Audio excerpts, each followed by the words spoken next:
इस बार सोने से भी काम नहीं चलने वाला है, उससे भी ज़्यादा स्थिति खराब है, क्योंकि हमने जो आरबीआई के पास रिजर्व मनी होता है वो भी निकाल लिया है। और कर्ज लेने की स्थिति ये है कि बिना कर्ज के हम, मतलब हमको ब्याज चुकाने के लिए भी कर्ज लेना पड़ता है। 50% से ज़्यादा जो है हम चुका रहे हैं कर्ज। तो हमारी जो इतनी सारी चीज़ें हैं, और तरक्की के नाम पर हम कह रहे हैं कि सड़कें बना रहे हैं, बिजली हम हर जगह लगा रहे हैं, ये इंफ्रास्ट्रक्चर में इतना खर्च कर रहे हैं। और उसके बाद अभी तो हमने सुना कि बजट बढ़ाया जा रहा है, रक्षा बजट भी बढ़ाया जा रहा है, और कहा जा रहा है कि बहुत कम रक्षा बजट है, हमारे रक्षा बजट को दोगुना किए जाने की ज़रूरत है। अब दोगुना करने के लिए फिर कर्ज लेना पड़ेगा। तो इकोनॉमिस्ट बता रहे हैं कि हम पाकिस्तान से बहुत दूर नहीं खड़े हैं।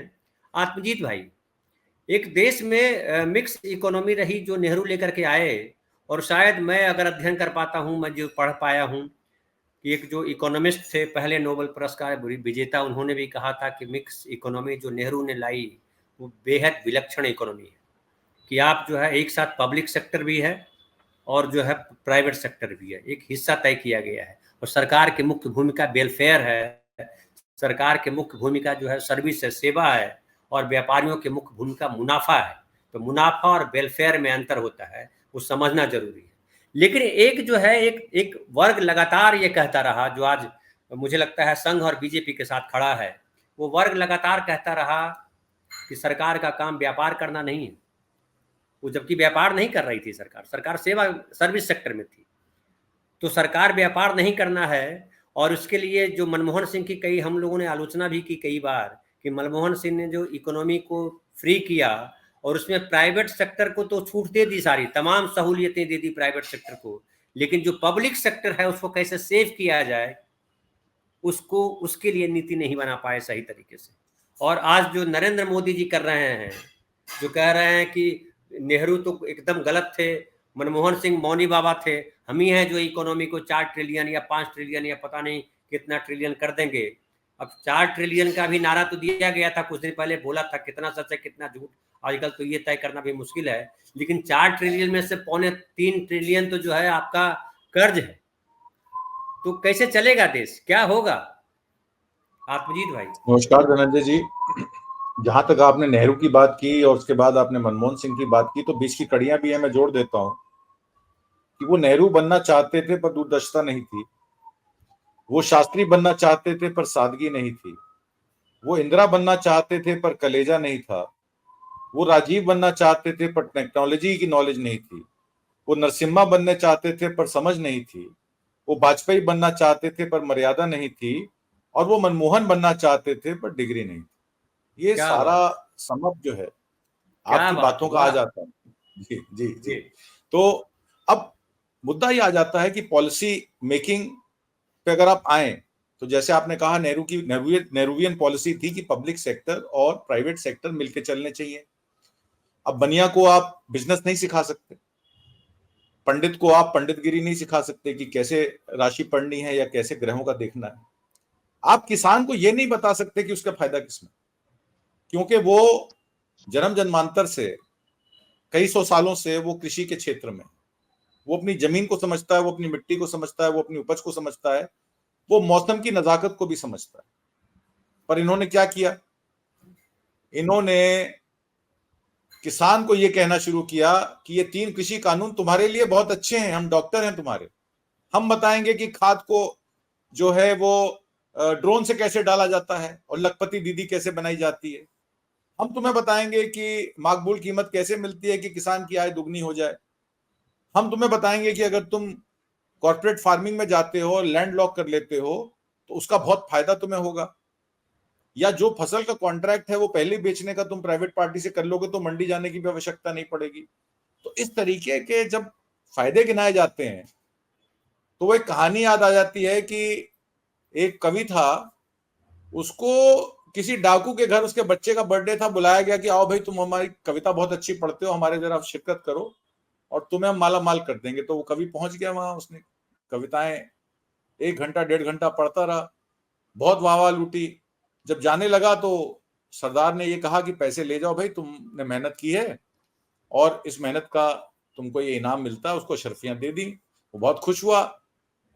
जब वो घर जाने लगा, रास्ते में उसी के आदमियों ने, सरदार के आदमियों ने उसको लूट लिया। कहने लगे अभी तो तुम्हारे सरदार ने इतनी वाहवाही करी और मैं 1.5 घंटा प्रोग्राम करा, तुमने पैसे दिया और तुम ही लूट रहे हो। कहते भैया वो तो हमारा फर्ज था क्योंकि हमने तुम्हें बुलाया था, और ये हमारा बिजनेस है, हम क्या करें। तो ये जो 80 करोड़ लोगों को फ्री राशन देने की आपने बात की ना, ये फ्री राशन नहीं दे रहे हैं। इस दुनिया में कुछ फ्री होता है क्या, बताइए। आप बाजार में कोई सामान खरीदने जाते हैं, एक चीज का पैसा देते हैं तो दूसरी चीज फ्री नहीं मिलती है, वो पहले में उसकी कॉस्ट इंक्लूड होती है। अगर आपको 5 किलो फ्री राशन दिया जा रहा है तो ये आप मान के चलिए कि इसका 5 गुना पैसा आपसे वसूला जाएगा, क्योंकि देश कर्ज में डूब जाएगा। 2014 में हम पे 54 लाख करोड़ रुपए का कर्जा था। मैंने आपको बताया 54 लाख करोड़ का कर्जा कांग्रेस यूपीए 2 छोड़ के गई, क्योंकि उस टाइम इंफ्रास्ट्रक्चर शुरू हुए थे, एसईजेड्स बन रहे थे, आईटीएस सर्विसेज जिसका आपने नाम लिया, आईटी सर्विसेज का काम चल रहा था, नौजवानों को नौकरी मिल रही थी, प्राइवेट सेक्टर बढ़ चढ़ के रिक्रूटमेंट्स कर रहा था, और सर्विस इंडस्ट्री में हमारा एक्सपोर्ट ठीक ठाक था। गारमेंट्स और बाकी चीजों में हम पहले भी कमजोर थे, पर सर्विस इंडस्ट्री ने हमें बूस्ट दिया। हमारा नॉन कोर एक्सपोर्ट या सर्विसेज एक्सपोर्ट जो है वो अच्छा खासा चल रहा था। इकोनॉमी भी 8.5% ग्रो कर रही थी। जो 50 लाख करोड़ की इकोनॉमी थी 2004 में, वो 2009 में आके डबल होके 100 लाख करोड़ हो गई, और 2014 में करीब 225-226 लाख करोड़ पे यूपीए 2 की सरकार हट गई।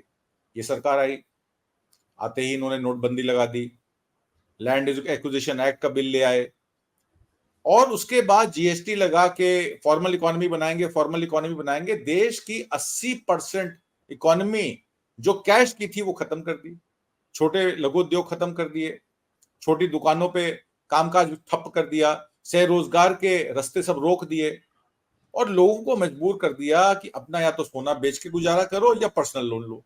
तो लोगों ने गोल्ड के अगेंस्ट लोन लेना शुरू कर दिया। गोल्ड लोन कंपनीज के स्टॉक मार्केट में प्राइसेस उठ गए। अब इस सरकार को यह दिखाना था कि ये सरकार डेवलपमेंट मॉडल पे। अब डेवलपमेंट मॉडल मैंने आपको बताया क्या है इस सरकार का, ये ठेकेदारी पे चलती है। आप सड़क का प्रोजेक्ट दे दीजिए, जो 20 करोड़ रुपए किलोमीटर की सड़क है वो 200 करोड़ रुपए में बनेगी। जो बंदरगाह का प्रोजेक्ट 500 करोड़ में होना है वो 5000 करोड़ में बनेगा। और अलॉटमेंट प्रोसीजर के द्वारा जो सुप्रीम कोर्ट ने कोयले की खदानों का जो काम था वो रोका हुआ था, वो इन्होंने अपने प्राइवेट पार्टीज को दे दिया। और इन्होंने क्या किया, अपने चुनिंदा कॉर्पोरेट्स को यह कहा कि पुरानी यूपीए 1-2 सरकार तो एनसीएलटी बना चुकी है और आईबीसी कोड भी आ गया है बैंकरप्सी का, तो हम क्या करेंगे, हम ईडी सीबीआई और इनकम टैक्स को पीछे लगा देंगे कुछ कंपनियों के, और जब वो आईबीसी एनसीएलटी में आएंगी उनके कनपट्टी पे बंदूक रख के सस्ती कंपनियां तुमको खरीदवा देंगे। सस्ती कंपनियां खरीदने का मतलब है उनकी प्रॉपर्टी, उनका लैंड, उनका बिल्डिंग, उनके एसेट्स सब तुम्हारे पास आ जाएंगे। आपने एयर इंडिया का प्राइवेटाइजेशन देखा, टाटा को जो एयर इंडिया दी गई, जिस प्राइस पे एयर इंडिया का कॉन्ट्रैक्ट हुआ उससे 10 गुना तो जमीन उनकी बंबई में पड़ी है भाई। तो वो उन्होंने कंपनी नहीं खरीदी, उन्होंने उस कंपनी के पास जो लैंड था उस पर कब्जा कर लिया। मुंद्रा पोर्ट पे यही हुआ, पैराडीप पोर्ट उड़ीसा में यही हुआ। जो जो पोर्ट्स अदानी को दिए गए वो देश की जो सबसे बड़ी जमीनों के पॉकेट थे, और जो वो जमीनें जो थी वो सोने के मूल्य के बराबर थी, इनको कौड़ियों के दाम में दे दी। कई कंपनियां जो सिक पड़ी थी या जिन पे कर्जे थे, उनको बजाय रिस्ट्रक्चर करने के इन्होंने उनका गला पकड़ के उनको 20% 25% कॉस्ट पे अपने चुनिंदा कॉर्पोरेट्स को बेच दिया। जैसे अदानी विल्मर हो गया, रुचि सोया हो गया, पतंजलि की कंपनी है, और कई सारी कंपनियां। इसमें अनगिनत मैं आपको एग्जांपल्स दे सकता हूं। कोयले की खदानों का स्कैम, कोयले की वितरण, कोयले का जो इंपोर्टेड कोयले का वितरण का स्कैम, पावर जनरेशन में एक्स्ट्रा पैसा कमाने का स्कैम, और पेट्रोल और डीजल का बहुत बड़ा स्कैम। जब पेट्रोल डीजल की कीमत $30 बैरल थी, प्रति बैरल, उस समय भी हमारा पेट्रोल डीजल 80 रुपए 90 रुपए बिक रहा था। एक अनुमान के मुताबिक 2014 से 19 में 3.5 से 4 लाख करोड़ रुपया फायदा ऑयल कंपनीज को हुआ प्राइस डिफरेंस का। वो पैसा कहां गया, आज तक किसी ने जवाब नहीं। फिर जैसे कि आपने बताया, डिफेंस में अब सरकार कहती है हम खर्चा कम करेंगे, तो 36,000 करोड़ के जो राफेल के विमान खरीदे गए, जिसपे फ्रांस की कोर्ट ये कहती है कि इसमें लेन देन का मामला सामने आया है, और यही भारत की सरकार आत्मजीत भाई, अभी खबर ये आ रही है कि डिफेंस पे दोगुना किया जाएगा, पैसा कम है। जो कमेटी है, कमेटी ने ये सिफारिश की है कि बजट दुगना किया जाए। अब वो बजट दुगना करा जाएगा या आधा हो जाएगा, वो दुगने का मतलब ये होता है कि दुगने के भाव पे आधा माल खरीदिए। 36,000 करोड़ में अगर विमान खरीदे गए 36, तो सरकार जो यूपीए 2 नेगोशिएट कर रही थी 10 साल से, 108 विमान 35 या 36,000 करोड़ में खरीदे जाने थे। तो ऐसी कौन सी इंडिया स्पेसिफिक कंडीशन थी जिसमें 36,000 करोड़ में खाली एक स्क्वाड्रन का विमान खरीदा गया या 2 स्क्वाड्रन के विमान खरीदे गए? 17 विमानों का एक स्क्वाड्रन होता है मेरे हिसाब से। तो ये जो नाफरमानी है, और ये जो स्कैम्स हैं, और ये जो पैसा आ रहा है, ये कहां जा रहा है? आप एक बात बताइए, लॉकडाउन में सबने अपनी हाउस होल्ड सेविंग का एक बड़ा क्लियर आंकड़ा आ गया है कि 57% हाउस होल्ड सेविंग कम हुई है। मतलब अगर मैं 1 लाख रुपए सालाना बचाता हूं, तो उसमें 57,000 रुपए खत्म हो गए मेरे, क्योंकि मैं अपनी सेविंग से अपना लालन पोषण कर रहा हूं, अपने बच्चों का लालन पोषण कर रहा हूं। तो हाउस होल्ड सेविंग 57% कम हो गई, पर देश में सबसे बड़ा अमीर आदमी अदानी हो गया। देश के कॉर्पोरेट, उनका शेयर 2,000 से 5,000 रुपए चल रहा है। अगर उसका अर्निंग टू रेशियो देखें शेयर प्राइस का, तो 36 से शुरू होता है और 136 तक जाता है। ऐसी कौन सी इनके हाथ में अलादीन का जिन लगा, और उस अलादीन का जिन क्या मोदी जी हैं? इस बात का खुलासा होना चाहिए। अब आप आ जाते हैं कर्जे की बात।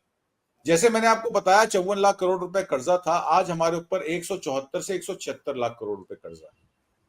ये बजट आते आते, फरवरी में इस बार अर्ली बजट आएगा क्योंकि मार्च में इलेक्शन अनाउंस हो जाए, ये बजट आते आते हम 200 के पार होंगे, क्योंकि हमारे इंपोर्ट और एक्सपोर्ट में $20 बिलियन का फर्क है हर महीने, और $300 बिलियन की हमारी शॉर्टफॉल है हर साल की। हमारा फॉरेन एक्सचेंज रिजर्व $596 बिलियन का है। तो अगर इस डिफरेंस को देख लें एक्सपोर्ट इंपोर्ट का, तो 2 साल में हमारा फॉरेन एक्सचेंज खत्म हो जाएगा, अगर हमारा यही एक्सपोर्ट और इंपोर्ट का डिफरेंस चलता रहा। और इसमें कोई कमी आने वाली नहीं है, क्योंकि एक्सपोर्ट में मेक इन इंडिया का टाइगर फेल हो चुका है। सिवाय एक पुअर डेवलपिंग कंट्री जिसमें वर्क फोर्स भी जो है हमारी, वो इतनी काबिल नहीं है टेक्निकली कि टेक्नोलॉजी के क्षेत्र में, चिप मेकिंग के क्षेत्र में, या इंटेलेक्चुअल प्रॉपर्टी के क्षेत्र में काम कर सके। तो हमने काम क्या पकड़ा? स्क्रू टाइट करने वाला। फोन का स्क्रू टाइट कर दो, टीवी की ट्यूब को टीवी के डब्बे से मिला दो, रिपेयरिंग जूते को जूते के डब्बे में डाल दो। तो ये जो हम लास्ट स्टेज ऑफ प्रोडक्शन होती है असेंबली लाइंस, हम असेंबली लाइंस प्रोडक्शन का काम कर रहे हैं मेक इन इंडिया के नाम पे। कोई टेक्नोलॉजी डेवलप नहीं कर रहे, कोई इंटेलेक्चुअल प्रॉपर्टी हम डेवलप नहीं कर रहे, कोई ऐसा बड़ा काम नहीं कर रहे कि जिसमें आगे आने वाली जनरेशन जो है हमारी हमें याद करें। हम सिर्फ चाय बना के कप में पिला रहे हैं, वो चाय भी जो है वो डिजिटल है।